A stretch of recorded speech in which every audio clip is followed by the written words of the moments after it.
ঐতিহ্যবাহী দ্বীনি শিক্ষা বিদ্যাপীঠ আয়েশা খাতুন মহিলা মাদ্রাসা আগামী বৎসর দাওরে হাদিস খোলা উপলক্ষে আয়োজিত ইসলামী মহাসম্মেলনের সম্মানিত প্রধান অতিথি, সভাপতি, আমন্ত্রিত হযরত উলামায়ে কেরাম, উপস্থিত সর্বস্তরের তৌহিদি জনতা, মহান আল্লাহ রাব্বুল আলামিনের দরবারে অসংখ্য শুকরিয়া আদায় করছি যে আল্লাহ রাব্বুল আলামিন আমাদেরকে এমন একটি মহতী মাহফিলে উপস্থিত হয়ে হযরত উলামায়ে কেরামের জবান থেকে কোরআন ও হাদিসের আলোচনা শুনে আল্লাহ আমলের মাধ্যমে আল্লাহ এবং আল্লাহর রাসূলের সন্তুষ্টি অর্জন করে পরকালের পাপীয় সংগ্রহ করার সুবর্ণ সুযোগ মহান আল্লাহ রাব্বুল আলামিন করে দিয়েছেন।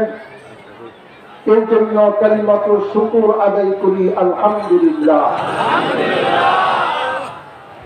আমরা জানি আজকে যার উপলক্ষে এত লোকের সমাগম, ইনশাআল্লাহ অল্প সময়ে উপস্থিত হয়ে যাবেন, আপনাদের সামনে উপস্থিত হয়ে আলোচনা পেশ করবেন এবং আপনারা সেই আলোচনাগুলো শুনবেন। সম্মানিত তৌহিদি জনতা, বর্তমান বা আমাদের দেশের পরিস্থিতি কোন দিকে যাচ্ছে, বাংলাদেশে মুসলমানদের ঈমানের পরিবেশ আর পরিস্থিতি কোন ধরনের এটা সকলে আপনাদের জানা আছে।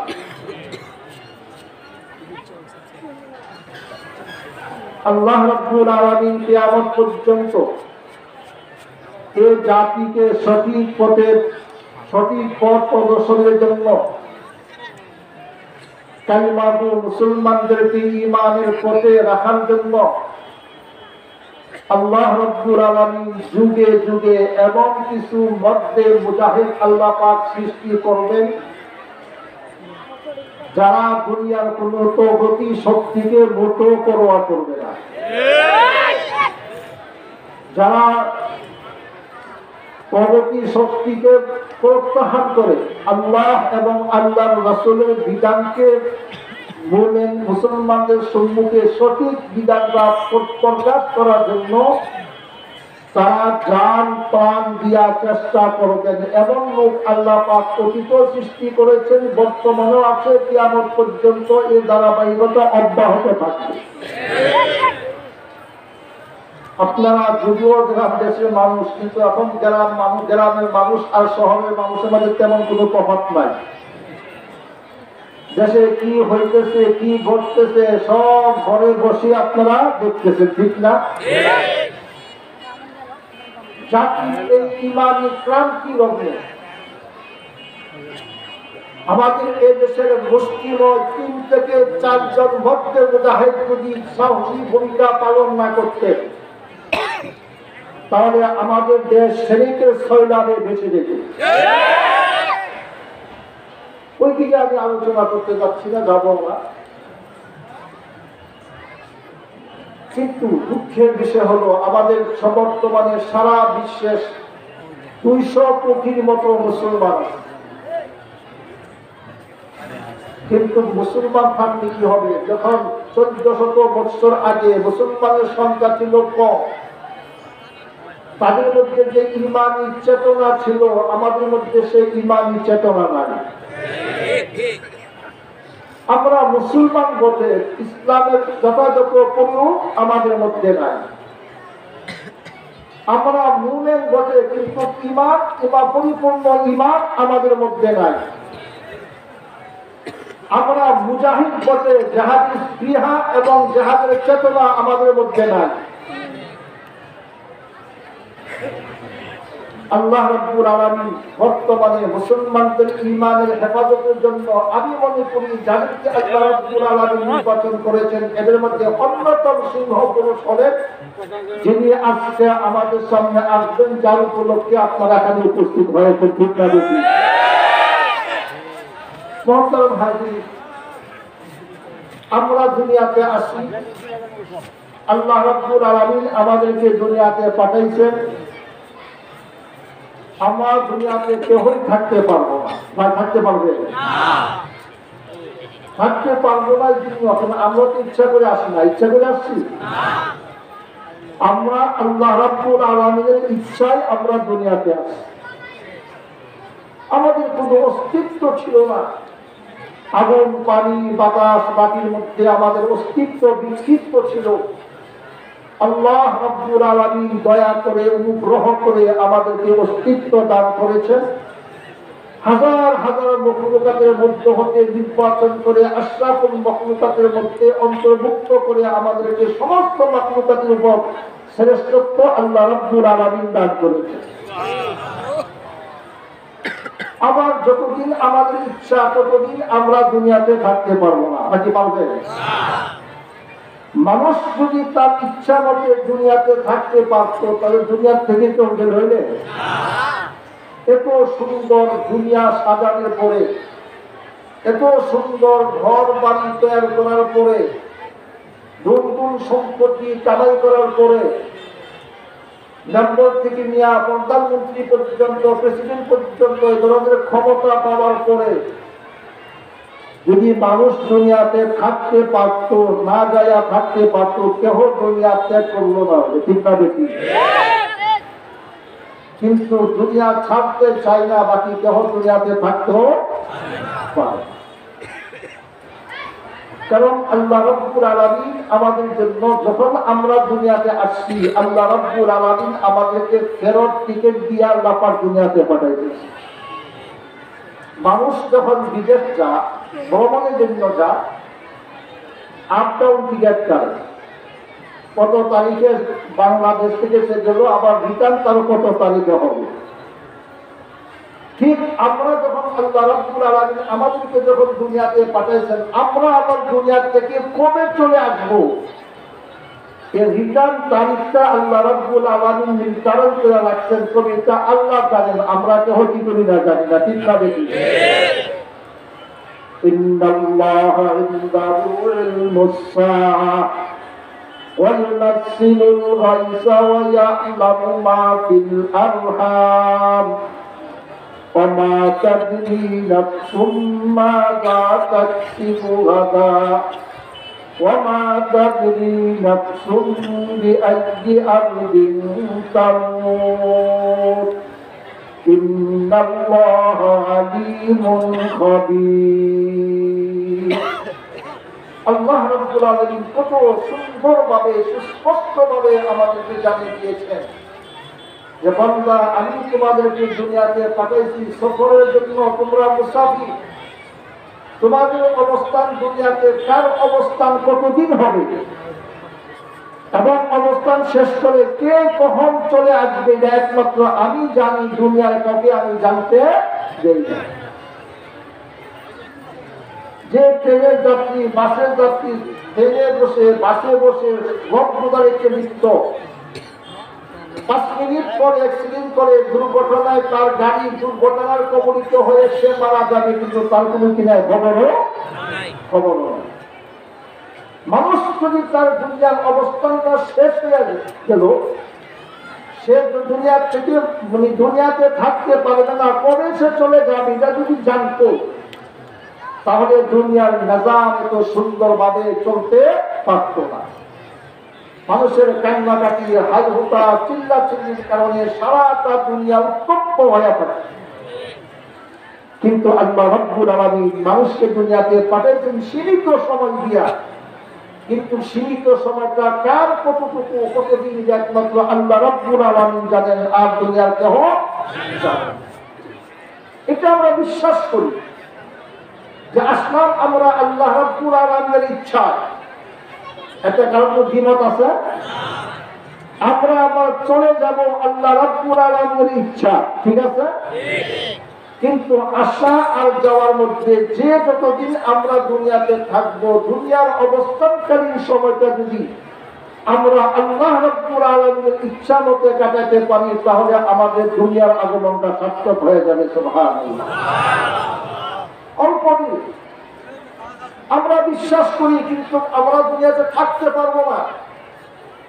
আমাদের জন্য পরকাল যার শুরু আছে কিন্তু কিনায় শেষ নাই। मौत को समझा तूने इख्तिताम जिंदगी, मौत को समझा है तूने इख्तिताम जिंदगी, दर हकीकत मौत है सुबह हयात दाइमी। আমরা যখন কোনো বিপদে পড়ি, দীর্ঘদিন রোগাক্রান্ত অবস্থায় থাকার পরে যখন আরোগ্য লাভ হয় না, তখন আমরা মৃত্যু কামনা করি, হাইরে যদি আমি মরে যেতাম। ঠিক না? যারা দুনিয়াতে বিভিন্ন টেনশন আর পেরেশানিতে আছে, যখন টেনশন আর পেরেশানি দূর হচ্ছে না, তখন আমরা বলি হাইরে যদি আমি মরে যেতাম, তাহলে তো আমার সবকিছু শেষ হয়ে যাবে। দুরারোগ্য রোগী মনে করতেছে মৃত্যুবরণ করলে আমার জীবন শেষ। দুনিয়ার টেনশন পেরেশানির মধ্যে যারা আছে তারা মনে করতেছে মৃত্যুবরণ করলে আমি পরিত্রাণ পেয়ে গেলাম। কবি বলে, তোমার মতো বোকা, তোমার মতো নির্ভুল, তোমার মতো বুদ্ধিহীন আর কেহ হতে পারে। তুমি মনে করেছ তোমার দুনিয়ার জীবন ইতি হলে শেষ হলে তোমার দুঃখ জীবন শেষ হয়ে যাবে। না না না, তোমার হায়া মৃত্যুর দ্বারা তোমার জীবন শেষ নয়, বরং তোমার অস্থায়ী জীবনের ইতি হলো, কিন্তু চিরস্থায়ী জীবনের মাত্র সূচনা হলো। ঠিক না বেটি? मौत को समझा तूने इख्तिताम जिंदगी, मौत को समझा तूने इख्तिताम जिंदगी, दर हकीकत मौत है सुबह हयात दाइमी। আমরা সকলে জানি যে আমাদের দুনিয়ার অবস্থানকালীন সময়টা বেশি দিনের নয়, কিন্তু পরকালের প্রস্তুতি আমাদের কারোর মধ্যে নাই। ঠিক না বেটি? পরকালের প্রস্তুতি আমাদের মধ্যে নাই।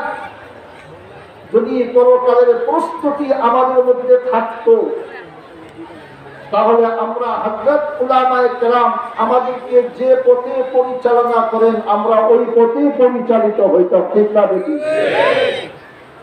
আমরা আজকে যেন জীবনে কত ওয়াজ আমরা শুনছি, কত ওয়াজ মাহফিলে আমরা গিয়েছি।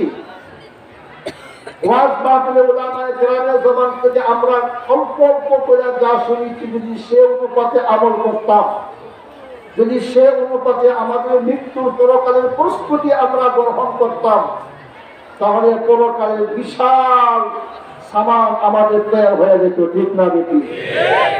কিন্তু দেখা গেল সর্বনাশ, ওয়াজ শুনতেছি ঠিক হল, নামাজ পড়তেছি ঠিক হল, কিন্তু পরকালের প্রস্তুতি যথাযথভাবে আমাদের দ্বারা হইতেছে।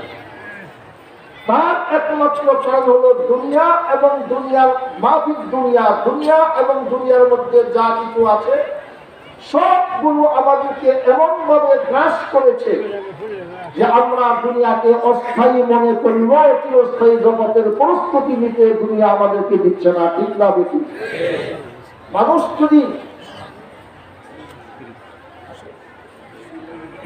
যদি পরকালের ফিকির যদি মানুষের অন্তরে থাকে, সে দুনিয়ার যে কোনো স্তরটাতে সে থাকুক না কেন, সে যে শ্রেণীর লোকে হোক না কেন, চাই সে হুজুর হোক, চাই সে কৃষক হোক, চাই সে কৃষক হোক, চাই সে দোকানদার হোক, চাই সে অফিসার হোক, চাই সে দেশের প্রেসিডেন্ট থেকে নিয়ে মেম্বার পর্যন্ত কোনো ক্ষমতার প্রতি ক্ষমতাবান হোক, পরকালের প্রস্তুতি তাকে আখেরাতের থেকে তাকে পরকালের প্রস্তুতি গ্রহণ করার থেকে তাকে পিছনে রাখতে পারবে। আপনারা শুনেছেন অনেক মাহফিলে দিল্লির এক বাদশা ছিলেন শামসুদ্দিন আল-তামাস রাহমাতুল্লাহি আলাইহি, যিনি দিল্লির মতো দেশের বাদশা ছিলেন, বাংলাদেশের নয়। দিল্লির একজন বড় মাপের বুজুর্গ, কুতুবউদ্দিন বখতিয়ার রাহমাতুল্লাহ আলাইহি যখন ইন্তেকাল করলেন, ইন্তেকালের আগে উনি ওসিয়ত করে দিয়েছিলেন যে আমি যখন মারা যাব, আমার জানাজা এমন ব্যক্তি পড়াবে যার মধ্যে 4টি গুণ পাওয়া যাবে। কয়টি গুণ? যার মধ্যে 4টি গুণ পাওয়া যাবে সে আমার জানাজা পড়াবে। 4টি গুণের কোনো একটি গুণ যদি কারোর মধ্যে অনুপস্থিত থাকে সে আমার জানাজা পড়াইতে পারবে না। 4টি গুণের একটি গুণ হলো যে কোনদিন তার আসর নামাজের আগে 4 রাকাত সুন্নত তার ছুটে যায় নাই। বালেগ হওয়ার পর থেকে নিয়ে মৃত্যুর আমার জানাজা পড়ানোর আগ পর্যন্ত কোনদিন তার আসর নামাজের ফরজের আগে 4 রাকাত সুন্নত তার ছুটে না। আমরা মুফতি সাহেবরা ফতোয়া দিয়ে আসর নামাজের আগে 4 রাকাত সুন্নতে যায় না। পড়লে সওয়াব হবে, না পড়লে গুনাহ হবে, ঠিক না? এই ফতোয়ার উপর ভিত্তি করে আমরাও এবং যারা আপনারা শুনছেন তারাও এটা কোনো গুরুত্ব দেন না, কেহ পড়ে কেহ পড়ে না, ঠিক না বেশি? যারা পড়ে তারাও নিয়মিত পড়ে। কিন্তু বিশ্বাস সত্য লাগাইলেন, আমার জানাজা যিনি পড়াবেন তার মধ্যে 4টি গুণ থাকতে হবে। প্রথম গুণ হলো তার আসর নামাজের আগে 4 রাকাত সুন্নত কোনদিন ছুটে যায় না। বর্তমানে আমি বিশ্বাস করি সারা বাংলাদেশ নয়, সারা পৃথিবীতে এমন একজন লোক পাওয়া যাবে কিনা সন্দেহ আছে। 2 নম্বর সত্য হলো সে বালেগ হওয়ার পর থেকে নিয়ে মৃত্যুর আগ পর্যন্ত, আমার জানাজা পড়ানোর আগ পর্যন্ত কোন বেগানা মহিলার দিকে সে তাকাই নাই। কথা বুঝেন নাই? কোন বেগানা মহিলার দিকে কি করে নাই? তাকাই নাই। আপনারা বেজার হইবেন না, বা বেজার হইলেও আমাদের বলতে হবে। আজকাল জানেন হুজুরদের কথা আসল করে না কেলে কি জানেন? মসজিদের ইমাম সাহেবকে নিয়ন্ত্রণ করে মসজিদ কমিটি, ঠিক না বেশি? মসজিদের ইমাম সাহেব যদি মসজিদের সভাপতির বিরুদ্ধে বক্তব্য দেয়, নামাজের পরিমাণ সাহেবের চাকরি শেষ।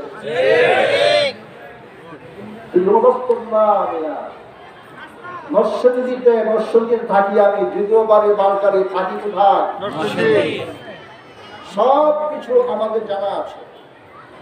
এক ইমাম সাহেব, খতিব সাহেব সুদের ব্যাপারে বক্তব্য দিলেন জুমার নামাজে। আমি এই মসজিদের সভাপতি 1 নম্বর সুক্ষু। ইমাম সাহেব খতিব সভাপতি সাহেব মনে করছে যে আজকাল বয়ানটা শুধু উনি আমার বিরুদ্ধে করছে। উনি নামাজের পরে ঘোষণা করলেন এই ইমাম সাহেবকে মসজিদে রাখা যাবে না। মসজিদ নিয়ন্ত্রণ করে কারা? মসজিদ কমিটি। আমাদের দেশে যে ওয়াজ মাহফিলগুলি হয়, এই ওয়াজ মাহফিলগুলো নিয়ন্ত্রণ করে কারা? ইন্তেজামিয়া কমিটি, ঠিক না বেশি?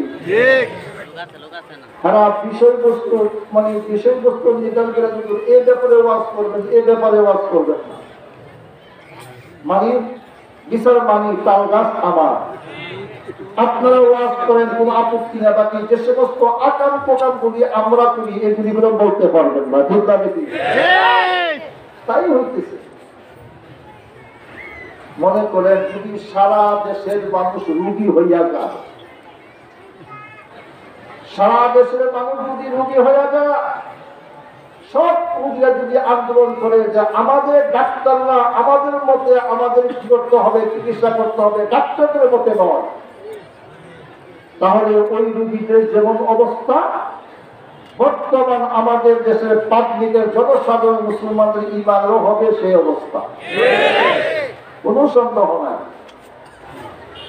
2 নম্বর সত্য হলো বললেন বালেগ হওয়ার পর থেকে আমার জানাজা পড়ানোর আগ পর্যন্ত সে কোনদিন বেগানা মহিলার দিকে তাকাই না। যে সরকার কি শহর তাকে আমাদের দেশে হলাম কিছু পীর আছে, আসেনি? দিনের বেলায় না রাত্রের বেলায় আয়া মহিলাদেরকে দিয়ে একটা আসর জমা। এদেরকে বোঝা যখন তুমি আমার কাছে মুরিদ হইলা, আমি হইলাম বাপ, তুমি হইলা আমার মেয়ে। বাপের সাথে যেমন মেয়ের পর্দা করতে হয় না, সুতরাং আমার সাথে তোমার পর্দা করতে হবে না। এটা হলো এ ফটোয়া দিয়া মেয়েকে কাছে বিরানোর তার কৌশল। পীর হইতে পারে না। নম্বর 1 শয়তান, নম্বর 1 শয়তান। আমরা বলতে বলে যে হুজুর নওয়াজের মধ্যে খালি গীবত করে, খালি গীবত করে। রোগীর সারা ক্যান্সারে রোগীর ক্যান্সার আছে। এখন যদি ডাক্তার রোগীর ভিটামিন ওষুধ দেয়, ওই ডাক্তার জীবন বছর বোকা, আর এই রোগীর জীবন অনিচ্ছিক। আমাদের দেশের সাধারণ মুসলমানগুলো শিরক আর বেদাতের মধ্যে ডুবে আছে। এখন শিরক আর বেদাতের ব্যাপারে ওয়াজ করলে হুজুরা খালি গীবত করে। এই গীবত করা ফরজ। ইমানের হেফাজতের জন্য, মুসলমানদের ইমানের হেফাজতের জন্য এই গীবত করা ফরজ না করলে কাল কিয়ামতের দিন আল্লাহ রাব্বুল আলামিনের সামনে উলামায়ে কেরামের আসামি হিসাবে কি করতে হবে? দাঁড়াইতে হবে। যে পীরে মহিলাদেরকে অবাধে মুরিদ করে পর্দার মতো শরীয়তের বিষয় একটা গুরুত্বপূর্ণ পর্দা বিধানকে উগ্র করে রাখে, ওই পীর কোনদিন শরীয়তের পীর হইতে পারে না। সে কোনদিন রাসূলের আশেক হইতে পারে না। সে হলো 1 নম্বর ভণ্ড। ঈমান, মুসলমানদের ঈমান ভঙ্গ করার জন্য মানুষ রূপে শয়তান মুসলমানদের মধ্যে প্রবেশ করেছে। এ কথা সত্য। আপনি আমার কথা বিশ্বাস করেন বা না করেন, করলে আপনার জন্য ভালো হবে, না করলে আপনার কপালে ঈমানের জাদু বাড়ি হবে। ঠিক না? দেখি 2 নম্বর সত্য ছিল কি? আমার জানাজা এমন ব্যক্তি পড়াবে যিনি বালেগ হওয়ার পর থেকে আমার জানাজা পড়ানোর আগ পর্যন্ত কোনো বেগানা মহিলার দিকে তাকাই নাই। সুবহানাল্লাহ। 3 নম্বর শর্ত হলো যিনি বালেগ হওয়ার পর থেকে আমার জানাজা পড়ানোর আগ পর্যন্ত কোনোদিন তার তাকবীরে উলা ফুট হয় নাই। সুবহানাল্লাহ। নামাজ জামাত তো ফুট হওয়া দূরের কথা, তাকবীরে উলা কি হয় নাই, ফুট হয় না। 4 নম্বর শর্ত হলো যার কোনদিন তাহাজ্জুদের নামাজ ছুটে নাই। সুবহানাল্লাহ। যার আসরের আগে 4 রাকাত সুন্নাত ছুটে নাই, যিনি কোনদিন বেগানা মহিলার দিকে তাকাই নাই, যার কোনদিন তাকবীরে উলা ফুট হয় নাই, ছুটে যায় নাই, যার কোনদিন তাহাজ্জুদের নামাজ কাজা হয় নাই, এমন ব্যক্তি আমার জানাজা পড়ান। কিতাবে যে কুতুবুদ্দিন বখতিয়ার রাহমাতুল্লাহ আলাইহি জানাজা ওনাকে কাপড় পরানোর পরে যখন মাঠে দেওয়া হলো, জানাজা পড়ানোর জন্য লক্ষ লক্ষ লোকের উপস্থিতি। বারবার মাইক দিয়ে ঘোষণা করা হচ্ছে এই 4টি শর্ত যার মধ্যে বিদ্যমান, দয়া করে আপনি আসেন, হুজুরের জানাজার নামাজটা পড়ান। অনেক টাইম, লং টাইম চলে গেল, কেউই আসতেছে না। সত্য কারোর মধ্যে পাওয়া যায় না প্রযুক্তি। এটা কি 4টি খালি কথা? খালি বলা সহজ, শোনা সহজ, বাস্তবে আমলে আনা কঠিন। কেউ আসতেছে না। পুরা লক্ষ লক্ষ লোকের উপস্থিতি, সকলে প্রেসার। এমন সময় পিছন থেকে একজন মুখ মাথার মাঝে রুমাল দিয়া মাথা ডেকে সবার সামনে তার জানালার সামনে এসে উপস্থিত হয়ে গেল। আয়েশা বললেন, শায়েখ কুতুবুদ্দিন বখতিয়ার রাহমাতুল্লাহ আলাইহিকে সম্বোধন করে বললেন, যে আমলগুলো আমি একমাত্র আল্লাহকে সন্তুষ্টির জন্য করেছিলাম, যে আমলগুলি আমার একমাত্র পরকালের পাথেয়, আমার ইচ্ছা ছিল যাতে আমি মৃত্যুর আগ পর্যন্ত আমার দুনিয়ার এই আমলগুলো দুনিয়ার কেহ টের না পায়। ও হুজুর, ইসলাম হুজুর, আপনি তো দুনিয়া থেকে চলে গেলেন, কিন্তু আমার তথ্যটা ফাঁস করে দিলেন। কথা বলেন নাই?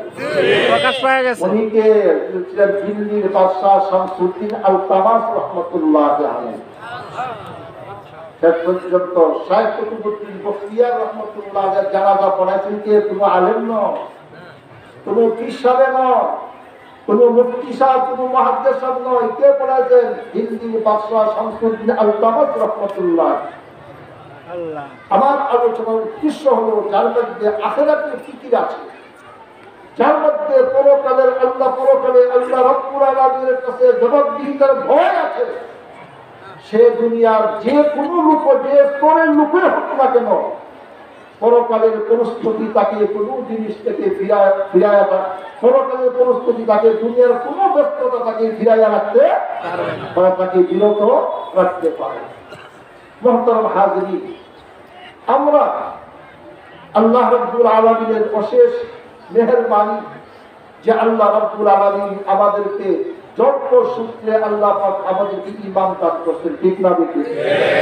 আমরা কোন অমুসলিমের ঘরে জন্ম হইয়া ঈমান লা ইলাহা ইল্লাল্লাহ পড়ে আমরা মুসলমান হই নাই, বরং মুসলমানের ঘরে জন্ম হয়েছি, জন্ম সূত্রে আল্লাহ পাক আমাদেরকে ইসলাম এবং ঈমান দান করছেন। ঈমান ইসলাম যেমন বড় জিনিস, ঈমান ইসলাম যেমন বড় জিনিস আল্লাহ পাক দিয়েছেন, মৃত্যু পর্যন্ত তার হেফাজতের জন্য সতর্কতা অবলম্বন করা তেমন বড় জিনিস, ঠিক না বেঠিক? আমার ঈমান সর্ব করার জন্য দুনিয়ার যে কোনো শক্তি যদি আমার পিছনে লাগে, আমি সব কিছুকে প্রত্যাহার করবো, কিন্তু আমি ঈমান থেকে চুল পরিমাণও আমার বিচ্যুতি করতে পারব না। কারণ নামাজ, রোজা, হজ, যাকাত, ঈদ, মুরিদি, জিকির, আজকার সব বরবাদ যদি ঈমানের মতো সম্পদের মধ্যে কমতি এসে যায়, ঠিক না বেঠিক?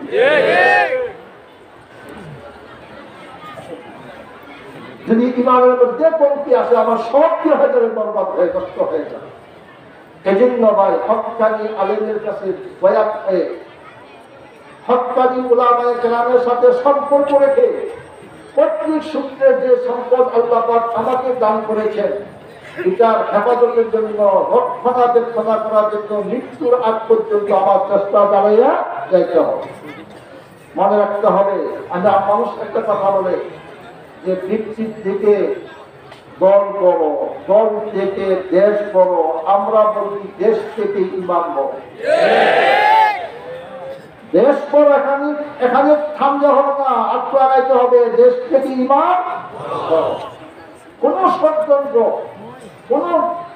ষড়যন্ত্র যাতে আমাদেরকে ঈমান থেকে বিচ্যুতি ঘটাতে না পারে, আমাদের সবসময় সতর্ক থাকতে, ঈমানের হেফাজত করতে হবে।